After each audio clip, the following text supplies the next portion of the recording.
Hello friends, welcome to Inspire Study. आज की इस क्लास में हम लोग बिहार पुलिस कांस्टेबल एग्जाम 2025 के लिए एनसीईआरटी के मोस्ट इंपोर्टेंट सिलेक्टिव 100 क्वेश्चंस को कवर करेंगे, जो कंप्लीट आपका न्यू एग्जाम पैटर्न पर आधारित प्रिपेयर किया गया है। जितने भी न्यू एग्जाम पैटर्न में आपके टॉपिक और जो है चैप्टर को मेंशन किया गया है, उसके बेसिस पर सारी चीज़ें आपको A to Z कवर कराई जा रही है, जिससे कि प्रॉपर वे में आपका कंप्लीट आपका सिलेबस के अकॉर्डिंग जब आप तैयारी करेंगे और जब आप सेट को लगाएंगे या टेस्ट लगाएंगे कहीं पे भी, तो आपको इंप्रूवमेंट दिखेगा और आप मैक्सिमम स्कोर कर पाएंगे।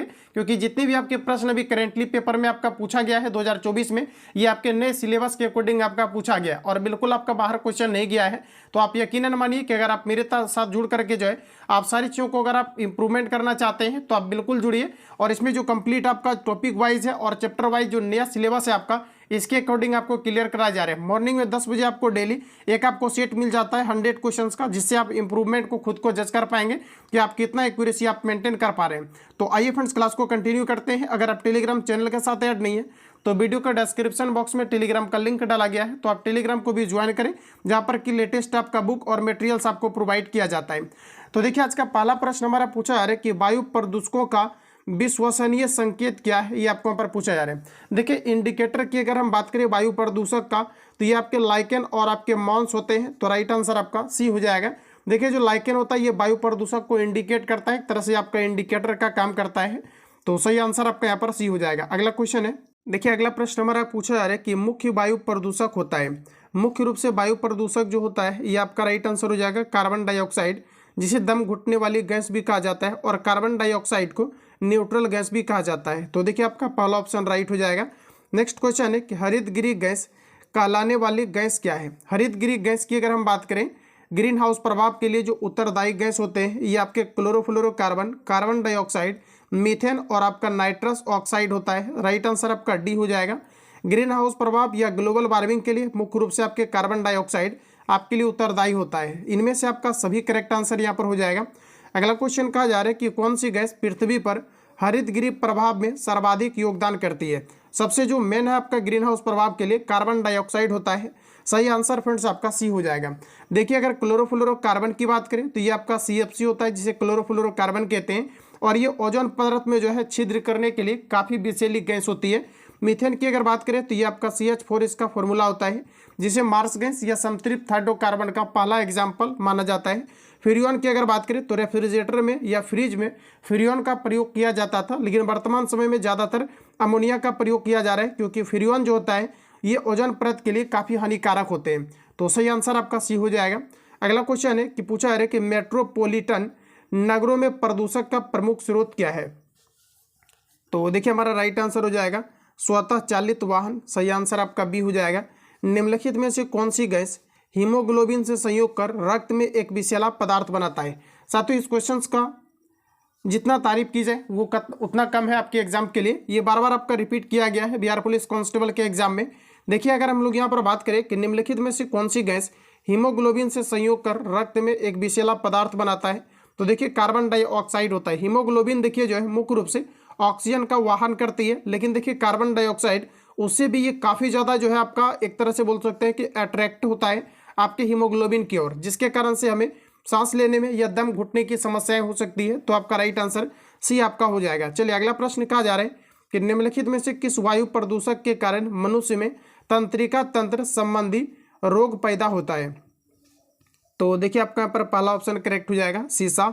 चलिए, अगला प्रश्न हमारा कहा जा रहा है कि निम्नलिखित में से, और देखिए आप ऑप्शंस को रिवील करिए जिससे कि आपका और भी चीज़ें कवर होते चला जाएगा। देखिए, अगर हम बात करें सिलिका का, तो देखिए सिलिका का प्रयोग जो है आपका वालू में आपका जो है सिलिका आपके होते हैं। इसके अलावा पारा की बात करें तो ये आपका Hg आपका होता है, जिसका परमाणु क्रमांक 80 होता है। पारा का निष्कर्षण सिनेवार अयस्क से किया जाता है। पारा को क्विक सिल्वर कहा जाता है, और पारा एकमात्र आपके धातु है जो कि कमरे के ताप पर द्रव अवस्था में पाई जाती है। वही बात करें अधातु का, तो ये आपका ब्रोमीन आ जाएगा, जो कि कमरे के ताप पर द्रव अवस्था में पाई जाती है। अगला प्रश्न दोस्तों कहा जा रहा है कि निम्नलिखित में से कौन सा वायु प्रदूषक मनुष्य में रक्तदाब को बढ़ा देता है तथा हृदय संबंधी रोग पैदा करता है। तो देखिए, हमारा राइट आंसर हो जाएगा कैडमियम। सही आंसर आपका सी हो जाएगा। अगला प्रश्न है कि मिनी माता रोग होता है। बात करें अगर हम लोग यहाँ पर मिनी माता का, तो जल में मरकरी के प्रदूषण के कारण से मिनी माता रोग होता है। चलिए, अगला प्रश्न हमारा पूछा जा रहा है कि जल प्रदूषण को मापने हेतु निम्नलिखित में से कौन सी जांच की जाती है। देखिए 2024 या प्रीवियस ईयर को अगर आपने लगाया होगा तो आप यहाँ पर देखेंगे कि मैक्सिमम क्वेश्चन अभी आपको जो है इसी एनसीईआरटी से आपको दिखेगा। यानी कहने का मतलब है कि जो पेपर आपका कंडक्ट हुआ है हुबहू आपके एग्जाम में जो प्रश्न पूछा गया है ये न्यू सिलेबस के अकॉर्डिंग, और आप देखेंगे तो जस्ट आपके जितने सिलेबस को मेंशन किया गया है इसके बेसिस पर, तो क्यों ना पूरा सिलेबस को एक बार अच्छे से क्लियर कर लिया जाए। तो ये ज़्यादातर आपके टॉपिक उसमें मेंशन है नहीं, तो जो भी आपका चीज़ें हैं कम सिलेबस है आप आराम से इसको तैयारी कर सकते हैं। तो देखिए जल प्रदूषण को मापने हेतु निम्नलिखित में से किसकी जाँच की जाती है ये आपको यहाँ पर बताना है। तो साथियों आपका राइट आंसर हो जाएगा, यहाँ पर दिया गया है कि मेडिकल ऑक्सीजन डिमांड दिया गया है, केमिकल ऑक्सीजन डिमांड दिया गया है, जबकि जल प्रदूषण को मापने के लिए किसकी जांच की जाती है। तो इनमें से आपका यहाँ पर राइट आंसर नहीं होगा। आगे अगर हम लोग देखें तो दिया गया है कि बायोकेमिकल ऑक्सीजन डिमांड, ये वाला दोस्तों आपका राइट आंसर हो जाएगा सी। अगला प्रश्न कहा जा रहा है कि डीडीटी होता है, चले आंसर लगाएंगे आप लोग। देखिए पूछा है कि डीडीटी जो होता है ये क्या है, तो डीडीटी होता है आपका अजीब अपघटनीय प्रदूषण होता है जिसे डीडीटी कहा जाता है। अगला प्रश्न है सूर्य से आने वाली हानिकारक पराबैंगनी किरणों से होता है, इसे त्वचा कैंसर होता है। तो हमारा सही आंसर हो जाएगा ऑप्शन सी, त्वचा कैंसर इससे आपका हो जाता है। देखिए जो आपके ओजोन परत की मोटाई होती है इसे डॉप्सन में मापी जाती है, और फॉर्मूला की बात करें O3 आपका होता है। नदियों में जल प्रदूषण की माप की जाती है, नदियों में जल प्रदूषण की माप की जाती है ऑक्सीजन की घुली हुई मात्रा से। सही आंसर आपका डी हो जाएगा। निम्न में से कौन सी गैस वायु को प्रदूषित नहीं करता है। Carbon dioxide, carbon monoxide, nitrogen dioxide, sulphur dioxide. तो यहाँ पर देखिए फ्रेंड्स आपका राइट आंसर हो जाएगा नाइट्रोजन डाइऑक्साइड। तो सी ऑप्शन आपका यहाँ पर बिल्कुल करेक्ट हो जाएगा। चलिए अगला प्रश्न देखिए नेक्स्ट हमारा पूछा है कि राष्ट्रीय पर्यावरण अभियांत्रिकी संस्थान स्थित है। तो हमारा देखिए राइट आंसर हो जाएगा नागपुर में, डी ऑप्शन सही है। नेक्स्ट क्वेश्चन है कि मानव जनित पर्यावरण प्रदूषण कहलाता है, मानव जनित पर्यावरण प्रदूषण को कहा जाता है परजैविक। सही आंसर बी हो जाएगा। निम्न में से कौन सी गैस वैश्विक उष्णता के लिए उत्तरदायी होता है। वैश्विक उष्णता कहने का मतलब है एक तरह से ग्रीन हाउस प्रभाव, और इसके लिए फ्रेंड्स आपके मुख्य रूप से कार्बन डाइऑक्साइड और आपका मीथेन जो है कंपलसरी होता है। तो राइट आंसर आपका सी हो जाएगा। रेयर केस में अगर ऑप्शन में आपको दोनों दिया रहता है तो कार्बन डाइऑक्साइड आपका फर्स्ट ऑप्शन होता है। तो सही आंसर आपका सी हो जाएगा। अगला प्रश्न है कि वायु में उपस्थित ओजोन परत अवशोषित करती है। वायु में उपस्थित ओजोन परत अल्ट्रा वायलेट किरणों को अवशोषित करता है। तो राइट आंसर आपका सी हो जाएगा। अगला प्रश्न कहा जा रहा है कि तेजाब वर्षा पर्यावरण में निम्न प्रदूषण से होती है। देखिए जो हमारा अम्ल वर्षा होता है इसके लिए मुख्य रूप से सल्फर डाइऑक्साइड और जो है आपके नाइट्रस ऑक्साइड जिम्मेदार होते हैं। तो फ्रेंड्स आपका राइट आंसर हो जाएगा नाइट्रस ऑक्साइड और कार्बन डाइऑक्साइड दिया गया है, तो इसको आप लगाइए, क्योंकि देखिए मुख्य रूप से अगर आप देखा जाए तो सल्फर डाइऑक्साइड आपके उत्तरदायी होते हैं, लेकिन ऑप्शन के अकॉर्डिंग अगर आप जाते हैं तो हमारा राइट आंसर यहाँ पर आपका डी करेक्ट हो जाएगा। क्लियर है, 100% आप इसको याद रखेंगे। देखिए पूछा है कि तेजाब वर्षा पर्यावरण में निम्न प्रदूषण से होता है, इसी को हम लोग कहते हैं अम्ल वर्षा। तो इसके लिए आपके नाइट्रस डाइऑक्साइड और कार्बन आपका डाइऑक्साइड करेक्ट आंसर हो जाएगा। अगला प्रश्न हमारा दोस्तों नेक्स्ट पूछा जा रहा है कि कोशिका सेल का नाम किस वैज्ञानिक ने सर्वप्रथम दिया था। तो देखिए आपके रॉबर्ट हुक के द्वारा कोशिका यानी सेल का नाम सबसे पहले दिया गया था, और कोशिका का खोज जो है किया था ये रॉबर्ट हुक ने, लेकिन इन्होंने मृत कोशिका का खोज किया था कॉर्क से। उसके बाद आपका ल्यूमेन हॉक के द्वारा जीवित कोशिका की खोज किया गया था। तो राइट आंसर आपका सी हो जाएगा। कौन सी रचना जंतु कोशिका को वनस्पति कोशिका से विभाजित करती है। देखिए जो आपका सेल वाल होता है जिसे हम लोग कोशिका भित्ति कहते हैं, ये केवल आपके प्लांट सेल में पाए जाते हैं, जंतु में आपके नहीं पाए जाते। तो इस कारण से हम लोग विभेदित कर सकते हैं। ऑप्शन के अकॉर्डिंग दोस्तों हमारा राइट आंसर हो जाएगा सेंट्रियोल को लेकर के हम लोग यहाँ पर विभेजित कर सकते हैं। अगला प्रश्न कहा जा रहा है कि कोशिका का ऊर्जागृह यानी पावर हाउस किसे कहा जाता है। कोशिका का ऊर्जागृह पावर हाउस के रूप में माइटोकॉन्ड्रिया को जानी जाती है, और माइटोकॉन्ड्रिया की जो आंतरिक दीवार होता है इसे क्रिस्टी कहा जाता है। तो सही आंसर आपका सी करेक्ट हो जाएगा। गोल्जिकाएं देखिए हमारे बॉडी को संतुलन करने का काम करती है, कहाँ पर कितने ऊर्जा की आवश्यकताएं होती है ये गोल्जी बॉडी के द्वारा डिसाइड किया जाता है। राइबोसोम के द्वारा प्रोटीन से रिलेटेड आपके राइबोसोम का कार्य होता है, और न्यूक्लियस की अगर हम बात करें तो इसी के अंतर्गत आपके डीएनए वगैरह आपके पाए जाते हैं। तो यहाँ पर देखिए आपका राइट आंसर सी हो जाएगा। देखिए कोशिका की अगर हम दोस्तों बात करें कि कोशिका का मास्टर किसे कहा जाता है, तो आप ध्यान में रखिएगा ये आपका न्यूक्लियस को कहा जाता है। इतने फैक्ट आप यहाँ से क्लियर रखेंगे। अगला प्रश्न कहा जा रहा है कि कोशिका में प्रोटीन संश्लेषण कहाँ पर होता है। कोशिका में प्रोटीन संश्लेषण जो होता है ये आपके राइबोसोम में होता है। करेंटली हम लोगों ने अभी कवर कर लिया है। नेक्स्ट क्वेश्चन है कि निम्नलिखित में से कौन सबसे बड़ा कोशिकांग है। सबसे बड़ा अगर कोशिकांग की हम लोग बात करें तो हमारा राइट आंसर हो जाएगा प्लास्टिड। देखिए जो प्लास्टिड होता है ये सबसे बड़ी आपका कोशिकांग होता है, सही आंसर आपका सी हो जाएगा। अगला प्रश्न कहा जा रहा है कि पादप कोशिकाओं का सबसे बाहरी आवरण कहलाता है। और देखिए पादप कोशिकाओं की सबसे बाहरी आवरण जो कहलाता है ये आपके कहलाता है कोशिका भित्ति, सही आंसर आपका बी हो जाएगा। पादप में देखिए इस तरह से जो आपके छालनुमा आकृति रहता है इसे हम लोग कहते हैं सेल वॉल यानी कोशिका भित्ति, तो राइट आंसर आपका बी हो जाएगा, जो कि जंतु कोशिका में अभाव होता है। अगला प्रश्न हमारा कहा जा रहा है कि कोशिका द्रव में उपस्थित महीन शाखित झिल्लीदार और अनियमित नलिकाओं का घना जाल होता है, इसे क्या कहा जाता है। चलिए आंसर लगाइए क्वेश्चन नंबर आप लोग जो है 7 का। तो दोस्तों आपको यहाँ पर राइट आंसर हो जाएगा, इसे हम लोग अंतःप्रद्रव्य जालिका कहते हैं, डी ऑप्शन आपका सही है। ओवर्नी लवक यानी ल्यूकोप्लास्ट के बारे में बताना है कि मुख्यतः पाए जाते हैं, ल्यूकोप्लास्ट में मुख्यतः पाए जाते हैं, तो सही आंसर हमारा हो जाएगा जड़ों की कोशिकाओं में मुख्यतः आपका ल्यूकोप्लास्ट पाया जाता है, फर्स्ट ऑप्शन आपका राइट हो जाएगा। अगला प्रश्न है कि फूलों और बीजों को विभिन्न प्रकार के आकर्षक रंग प्रदान करता है। फूलों और बीजों में विभिन्न प्रकार के आकर्षक रंग प्रदान करता है, ये आपके होते हैं क्रोमोप्लास्ट, सही आंसर आपका बी हो जाएगा। अगला प्रश्न है कि पत्तियों को हरा रंग प्रदान करता है। पत्तियों को हरा रंग प्रदान करता है आपका क्लोरोप्लास्ट, सही आंसर आपका बी हो जाएगा। पत्तियों को हरा रंग प्रदान करता है क्लोरोप्लास्ट, राइट आंसर आपका बी हो जाएगा। वही बात करें अगर क्लोरोफिल का, तो क्लोरोफिल पत्तियों में पाई जाती है जिसमें कि धातु आपका मैग्नीशियम पाई जाती है, जिसके कारण से प्रकाश संश्लेषण की क्रियाएं संपन्न होती है। अगला प्रश्न है कि कोशिका की आत्महत्या की थैली कहलाता है।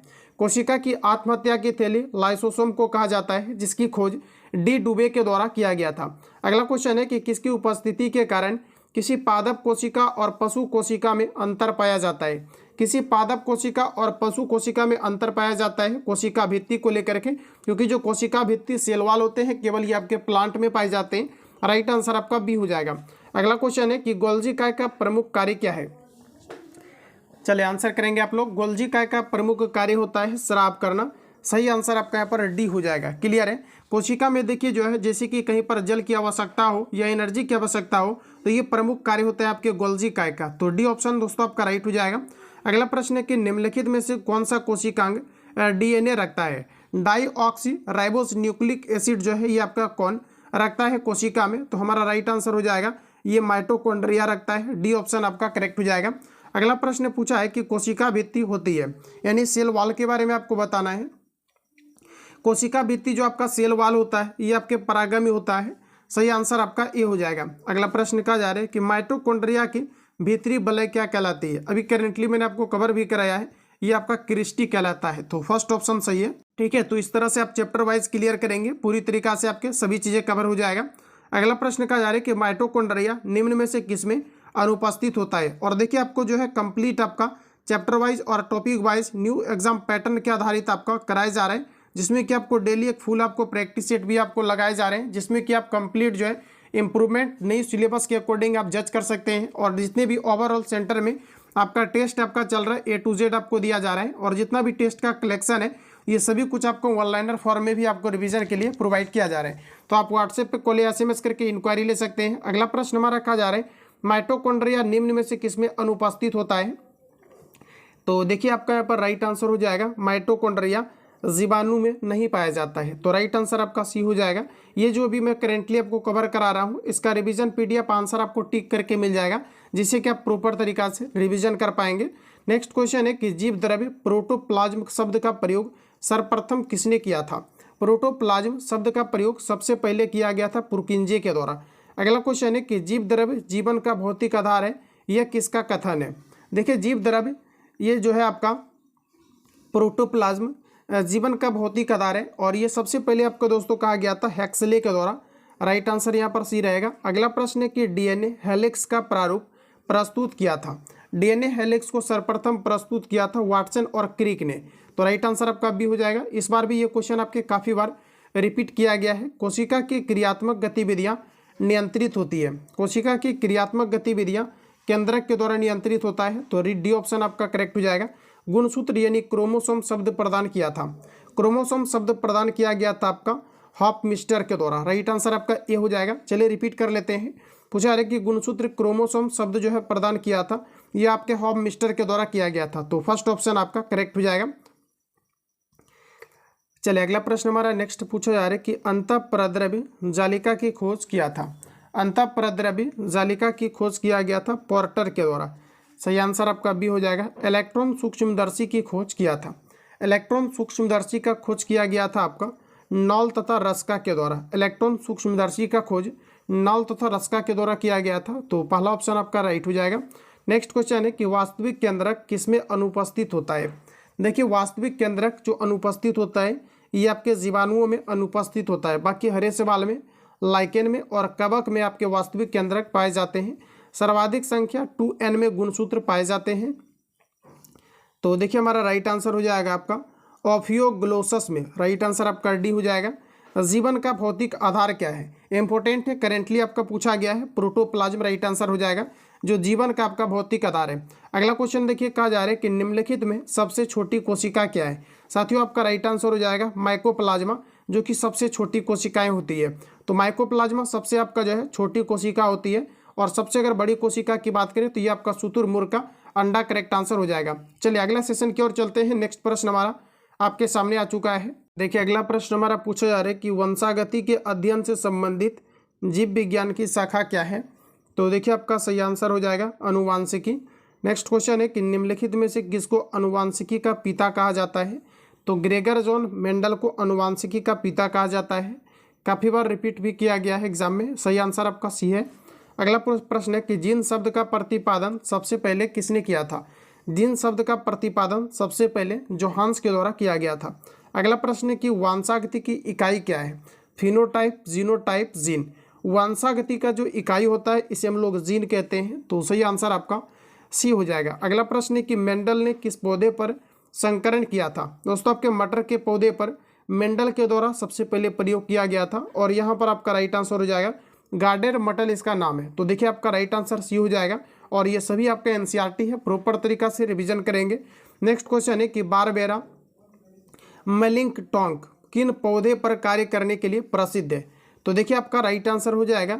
पूछा गया है प्रश्न हमारा कि जो बारबेरा पूछा जा रहा है कि मेलिंगटोंग किस पौधे पर कार्य के लिए प्रसिद्ध है। तो दोस्तों आपका राइट आंसर हो जाएगा मक्का पर। और ध्यान में रखिएगा कि जो मक्का है ये आपका खरीफ फसल के अंतर्गत आता है। चावल भी खरीफ फसल है, गेहूं और मटर ये आपके रबी फसल के अंतर्गत आता है। तो बी ऑप्शन आपका सही हो जाएगा। अगला प्रश्न है कि ग्रेगर मेंडल निम्न में से किसके प्रतिपादन हेतु प्रसिद्ध है। ग्रेगर जॉन मेंडल ये किसके लिए प्रसिद्ध है। तो सही आंसर हो जाएगा आनुवांशिकता के नियम के लिए आपके प्रसिद्ध है। मेंडल ने मटर के पौधे का चयन किया क्योंकि उन्होंने मटर के पौधे को इसलिए चयन किया था क्योंकि इसमें विपरीत गुण पाए जाते थे। पहला दिया गया है कि वे सस्ते थे, जो गलत है, वे आसानी से उपलब्ध थे, ये भी आपका गलत हो जाएगा। विपरीत गुण को लेकर के इन्होंने इसका चयन किया था। और सही आंसर आपका सी हो जाएगा। इसमें विपरीत जो है आपका यानी विपरीत लक्षण उपस्थित थे, जिस कारण से मेंडल के द्वारा जो है मटर के पौधे को चयन किया गया था। अगला प्रश्न है कि मोनोहाइब्रिड अनुपात होता है। मोनोहाइब्रिड आपका 3:1 के फॉर्म में होता है। सही आंसर आपका बी है। अगला प्रश्न है कि जीन्स होते हैं। तो देखिए आपका राइट आंसर हो जाएगा DNA dioxy ribose nucleic acid आपका करेक्ट आंसर हो जाएगा। नेक्स्ट क्वेश्चन दिया गया है कि हरगोविंद खुराना को किस आविष्कार के लिए सम्मानित किया गया था। हरगोविंद खुराना को जो सम्मानित किया गया था जीन संश्लेषण के लिए, हरगोविंद खुराना को संश्लेषण के लिए जो है नोबेल प्राइज से सम्मानित किया गया था। तो राइट आंसर आपका बी हो जाएगा। अगला प्रश्न हमारा पूछा है कि प्रयोगशाला में सर्वप्रथम डीएनए का संश्लेषण किसने किया था। तो देखिए सबसे पहले किया गया था हरगोविंद खुराना के द्वारा। राइट आंसर हमारा बी हो जाएगा। किसके द्वारा। अनुवांशिकता के विज्ञान को अनुवांशिकी कहा गया। अनुवांशिकता के विज्ञान को अनुवांशिकी कहा गया। तो राइट आंसर हमारा हो जाएगा वाटसन के द्वारा। अगला प्रश्न हमारा कहा जा रहा है कि अनुवांशिकी उत्परिवर्तन होता है। अनुवांशिकी उत्परिवर्तन होता है डीएनए से। ऑप्शन आपका ए करेक्ट हो जाएगा, क्योंकि सभी इन्फॉर्मेशन डीएनए के अंतर्गत होता है। अनुवांशिकी उत्परिवर्तन होता है, तो आपका राइट आंसर हो जाएगा डीएनए। फर्स्ट ऑप्शन आपके करेक्ट। साथियों अगला टॉपिक है हमारा उत्तक, जहाँ से कि 100% आपके 4 से 5 क्वेश्चन तक आपके आते हैं, क्योंकि बायो का लगभग आपका 11 से 14 क्वेश्चन तक आपका एक आपका एवरेज जो है आपका वेटेज होता है एग्जाम के लिए। अगला प्रश्न है कि वह उत्तक जो पूछा जा रहा है कि द्वितीयक वृद्धि के लिए उत्तरदायी होता है। द्वितीयक वृद्धि के लिए आपका उत्तरदायी होता है आपका कैम्बियन। सही आंसर आपका सी हो जाएगा। देखिए अगर हम बात करें फ्लोएम का, तो ये सूर्य प्रकाश की उपस्थिति से जितने भी खाद्य पदार्थ का संचयन होता है ये पहुंचाने का काम करते हैं। और फ्लोएम द्विदिशीय होता है। जाइलम जल का चढ़ाव करता है केशिकत्व क्रिया के द्वारा। सही आंसर आपका सी है। व्यापारिक कॉर्क प्राप्त होता है, व्यापारिक जो कॉर्क होता है ये आपके कॉर्क कैम्बियम से प्राप्त किया जाता है। सही आंसर आपका सी हो जाएगा। अगला प्रश्न देखिए, काफ़ी सारे कैंडिडेट कॉर्क को लेकर के कन्फ्यूज रहते हैं। तो देखिए, पेड़ के छाल से कॉर्क की प्राप्ति किया जाता है। अगला क्वेश्चन है कि पादपों में बना खाद्य पदार्थ पौधे के विभिन्न अंगों में किसके द्वारा पहुंचता है। तो देखिए, आपका जो है फ्लोएम के द्वारा पहुंचता है। सही आंसर आपका सी हो जाएगा। जबकि देखिए, जल से जितने भी आपका खनिज लवण का चढ़ाव होता है ये आपके जाइलम के द्वारा, और ये दोनों आपके जो है जटिल उत्तक के अंतर्गत आते हैं। अगला प्रश्न में हमारा कहा जा रहा है कि पादपों में जल तथा खनिज लवणों का संचालन किसके द्वारा होता है। तो यहाँ पर आपका सही आंसर हो जाएगा जाइलम के द्वारा होता है। चलिए अगला क्वेश्चन देखिए, नेक्स्ट हमारा पूछा जा रहा है कि वृक्षों की आयु वर्षों में निर्धारित की जाती है। तो इसमें जो है आपके वार्षिक बल्लियों की संख्या के आधार पर वृक्षों की आयु ज्ञात की जाती है। राइट आंसर सी है। अगला प्रश्न कहा जा रहा है कि वायु तक पाया जाता है। आंसर लगाइए आप सभी लोग, राइट आंसर क्या है इसका। देखिए, वायुतक की अगर बात करें हम लोग तो वायुतक जो होता है ये आपके जो है हाइड्रोफाइटस में पाया जाता है। वायुतक जो होता है ये आपके हाइड्रोफाइटस में पाया जाता है। रिपीट कर लेना, बी करेक्ट है। अगला है कि आर्कटिक में बिलामेन उत्तक पाया जाता है। आर्कटिक में बिलामेन उत्तक पाया जाता है। तो फ्रेंड्स आपका राइट आंसर हो जाएगा ऑप्शन बी, ये आपके मूलों में पाया जाता है। अगला क्वेश्चन हमारा नेक्स्ट पूछा जा रहा है कि जलोद्भिद निम्न में से किसकी उपस्थिति के कारण जल में रहते हैं। जलोद्भिद वाले जो पौधा होते हैं ये आपके वायुतक के कारण से होता है, क्योंकि ये ऑक्सीजन को स्टोर करती है। पहला ऑप्शन आपका करेक्ट है। अगला प्रश्न कहा जा रहा है कि शीर्ष विभोजतक उत्तरदायी होता है। देखिए, अभी 2024 का जो करेंटली पेपर खत्म हुआ है उसमें यह क्वेश्चन आपका पूछा गया है। आप लोग मिला करके देख लेना। ये क्वेश्चन देखिए, आपको शीर्ष विभोजतक उत्तरदायी होता है। तो साथियों हमारा राइट आंसर हो जाएगा लंबाई में वृद्धि के लिए आपके उत्तरदायी होते हैं, और जो पार्श्व होता है ये आपके मोटाई के लिए उत्तरदायी होता है। तो आपका राइट आंसर हो जाएगा बी, मोटाई में वृद्धि के लिए ये आपके उत्तरदायी होते हैं। तो इस तरह से फ्रेंड्स आपका जो है पूरा आपका आज का चैप्टर आपका जो है खत्म होता है। नेक्स्ट क्लास में हम लोग नेक्स्ट सेशन को कवर करेंगे, जो कि आपके प्रॉपर तरीका से सिलेबस में आपका मेंशन है। किसी प्रकार का डाउट या संशय हो तो आप कमेंट बॉक्स में अपना फीडबैक देंगे। मिलते हैं हम लोग नेक्स्ट क्लास में, तब तक के लिए जय हिंद। अगर चैनल पर पहली बार विजिट किया है तो सब्सक्राइब करके बेल आइकन को प्रेस कर लेना, ताकि नेक्स्ट आने वाली क्लास का नोटिफिकेशन आपको टाइम टू टाइम मिले।